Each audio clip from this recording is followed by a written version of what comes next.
جب بھی کوئی انسان باجماعت نماز ادا کرتا ہے تو مقتدی پر لازم ہوتا ہے کہ امام کی اتباع کرے. امام قیام میں ہو تو مقتدی قیام میں، امام رکوع میں ہو تو مقتدی رکوع میں، امام سجدے میں ہو تو مقتدی سجدے میں. اگر کوئی امام کی اقتداء نہیں کرے گا تو اس کی نماز قابل قبول نہیں ہوگی. بالکل اسی طرح اللہ کے پیارے حبیب صلی اللہ علیہ وسلم ہمارے لیے پوری زندگی کے امام ہیں.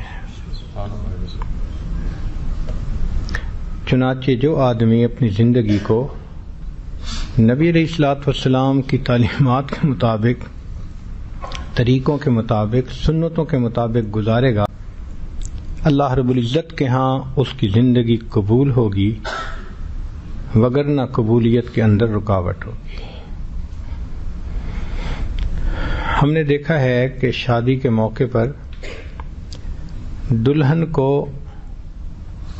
زیورات پہناتے ہیں تو ایک انڈرسٹینڈنگ یہ ہوتی ہے دلہن کے ذہن میں کہ میرے جس عضو کو زیور پہنایا جائے گا وہ زیادہ خوبصورت ہو جائے گا، میرے خامند کی زیادہ محبت کی نظر اس پر پڑے گی. چنانچہ گلے میں لاکٹ ڈالتی ہے تو سمجھتی ہے یہ زیادہ خوبصورت ہے، انگلیوں کے اندر انگوٹھی ڈالتی ہے، سمجھتی ہے یہ زیادہ خوبصورت ہو گئی. کلائی پہ اگر وہ چوڑیاں پہنتی ہے تو سمجھتی ہے یہ زیادہ خوبصورت ہو گئی. کانوں کے اندر بالیاں ڈالتی ہے، سمجھتی ہے یہ کان زیادہ خوبصورت ہو گئے. گویا جس جس عضو میں وہ زیور پہنتی ہے وہ سمجھتی ہے کہ اب میں سج چکی، اب میرا خامد مجھے بہت پیار کی نظر سے دیکھے گا. ہو بہو یہی مثال ہے کہ مومن اپنے جس عضو کو نبی علیہ الصلوۃ والسلام کی سنت کے مطابق ڈھال لیتا ہے اس کا وہ عضو اللہ رب العزت کی نظر میں خوبصورت ہو جاتا ہے. چنانچہ اگر سر کے بالوں سے لے کے پاؤں کے ناخنوں تک سب اعضاء پر سنت جاری ہو جائے، مزین ہو جائے، تو یہ انسان اللہ رب العزت کی نظر میں پرکشش بن جاتا ہے. اس لیے قرآن مجید میں فرمایا قل ان کنتم تحبون اللہ، اے میرے حبیب صلی اللہ علیہ وسلم آپ فرما دیے کہ اگر تم اللہ سے محبت کرتے ہو فاتبعونی، تم میری اتباع کرو، اپنے اعضاء کو میری سنتوں سے مزین کر لو. یحببکم اللہ، اللہ تعالیٰ تم سے محبت کرنے لگ جائیں گے.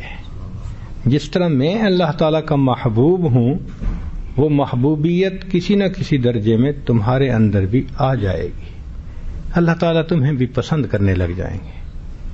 انسان کے لیے یہ کتنی خوش نصیبی ہے کہ اللہ اس کو پسند کر لیں. لوگ تو کہتے ہیں نا ہم اللہ سے محبت کرتے ہیں، ہم اللہ سے محبت کرتے ہیں. ہمارا اللہ سے محبت کرنا اس کا اعتبار نہیں ہے، مزہ اس کا ہے اللہ کسی سے محبت فرمائے.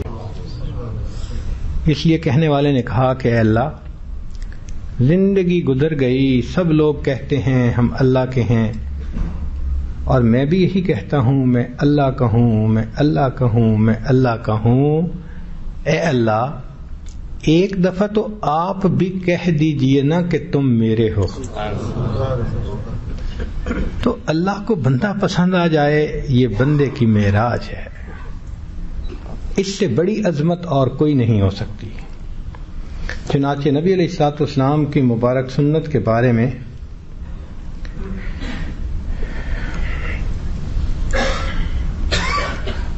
امام مالک رحمۃ اللہ علیہ فرمایا کرتے تھے ان سنت مثل سفینۃ نوح علیہ السلام من رکبہا نجا، کہ سنت کی مثال نوح علیہ السلام کی کشتی کی مانند ہے، جو اس میں سوار ہو جاتا ہے وہ نجات پا جاتا ہے. تو جس نے اپنے آپ کو سنت کے سفینے پہ سوار کر لیا وہ زمانے کے فتنوں سے محفوظ ہو گیا۔ جس طرح نوح علیہ السلام کی کشتی کنارے لگ گئی تھی، ہر حال میں سنت پر عمل کرنے والا انسان اللہ اس کی ایمان کی کشتی کو بھی کنارے لگا دیتے ہیں۔ شاہ عبدالعزیز رحمۃ اللہ علیہ فتح القدیر میں لکھتے ہیں، من تہاون بالسنت عوقب بحرمان الفرائض، جو شخص سنت کی